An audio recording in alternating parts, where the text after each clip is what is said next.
I understand, dude. Look, I get it. It's hard to accept that your vision for the future is possible, that your vision for the future is gonna work out. But if you don't believe in it, who else will?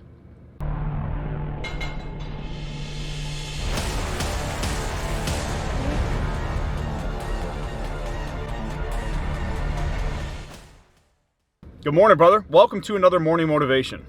Today I want to talk about goal setting. Because if you're wandering through life aimlessly, having no objective and focus, having no idea of what you're shooting for, it can make shit seem very scary. It can make shit seem hopeless because you don't know what you're working towards. And it's interesting because a lot of us get stuck into these cycles. We get stuck into these cycles of saying, okay, I went to college, I got a job, I started working, and now what? Start a family, have a kid, and then what? It just seems like some people get caught up in these cycles of normalcy, of being average, of getting stuck in the same patterns that everybody else around them is getting stuck in, and losing your individuality, losing your uniqueness. We've been indoctrinated to go through life in a linear way, progress towards something that's been told to us. Progress towards this idea of getting a job, buying a house, settling down, having some kids. And unfortunately, for most of us, that ends up never truly helping us aspire to the goals that we set out when we were younger. I want you to think about when you were a kid, when the restrictions of adult living were not burdened upon you. What was it that you wanted to do? What was important to you? You need to find something that's passionately connected with your internal sense of self. Something that makes you feel alive when you think about it. Something that makes you feel like you want to wake up in the morning for it, not that you're dragging your feet to get out of bed.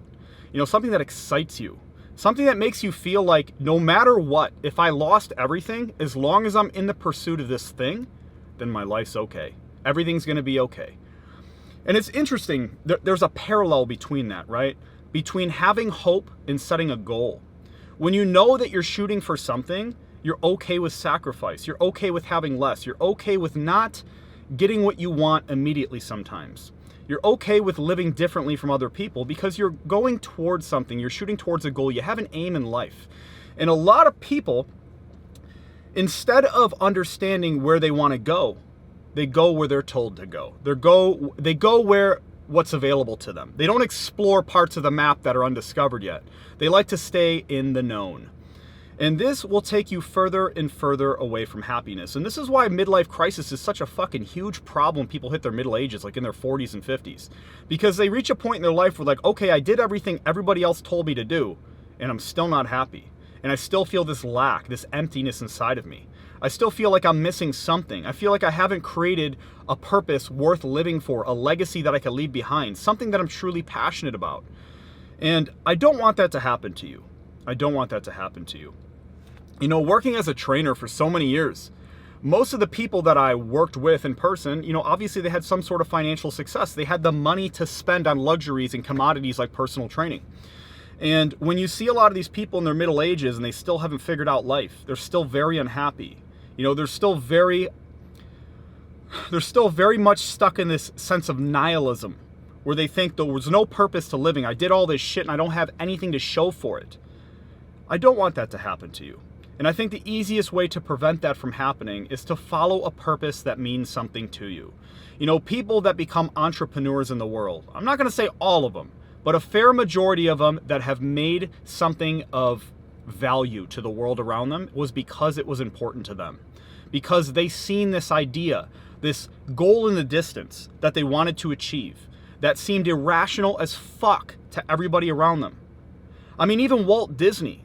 Fucking Walt Disney became broke and poor and had to fucking eat out of a garbage can just to stay afloat because he wanted to become an animator more than anything in the world. His father hated him for it. He kicked him out. He would fucking get so pissed at him. He was shunned by all friends and family. And he got to a point where he had no money left. And right when he was at the bottom, he still kept moving forward because he had a goal in his head. I want to become the best animator I could possibly be. And even though he ate through the garbage, that garbage ended up creating the most novel idea and most iconic idea of his age, which was Mickey Mouse. You know, him finding a rat next to a dumpster that he was eating in gave him the inspiration and the idea to keep pushing forward, to give him that little ray of hope just when he thought everything was fucking done, just when he thought he was at the bottom, just when he thought about giving up. He found that little beacon of hope, and he kept moving towards his goals. Now look, learn from his lesson, because Walt Disney created one of the most massive empires that still exists today because of an idea that he was shooting for, because he went against the grain, because he trusted himself and his vision for the future, and he chased what it was that he wanted most out of life. He didn't go for what his parents wanted. His parents wanted him to go get a job in the military, you know, like his dad was, or to stay and get some sort of job in finance. But he didn't want to do that. Instead, he wanted to become an animator. And I believe this was like back in the 40s or some shit. It was like during like World War I or II or some shit. And this motherfucker wanted to become an animator. What a crazy world. Imagine living in a world full of pragmatists back in the day. You know, the people who basically created the industrial power known as the United States. The people that built all these big industries. Go work for a solid company. Show up and go to work. You know, follow these system of values. You know, be a pragmatist. Be realistic. And yet, Walt Disney went against the grain. And he decided to fucking explore. He decided to dream, and he decided to go after his dream. And for a lot of us, that's fucking hard. I understand, dude. Look, I get it. It's hard to accept that your vision for the future is possible, that your vision for the future is gonna work out. But if you don't believe in it, who else will?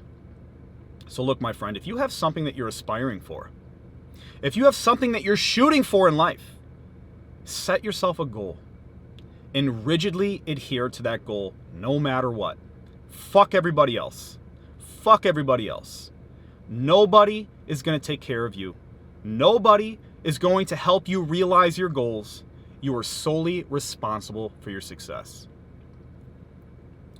There's one of my passive mentors, he has these three little mantras. And he says, average is the enemy, success is your responsibility, and change could take place in the flip of a switch. And I use those three mantras to keep me on track and to keep me going towards my goals. So I hope it can do the same for you. So listen, brother, don't be scared to dream. Don't be scared to set an unrealistic goal that everybody around you thinks is stupid. Fuck them if they don't believe it. Just keep going towards it. Because I promise you, if you stay stubborn in your pursuit to the thing that you want most in life, the world, the God, universe, they don't have an option except to go with the flow of what you want. To create the world around you, because they'd say, this motherfucker ain't moving. I guess this is what he wants. So keep going until the world, till God, your creator, conspires to help you get there. And fuck everybody else that puts you down, that tells you can't do it, that doesn't believe in you, because you believe in yourself. All right, brother. Thanks for watching, and I will see you on the next one.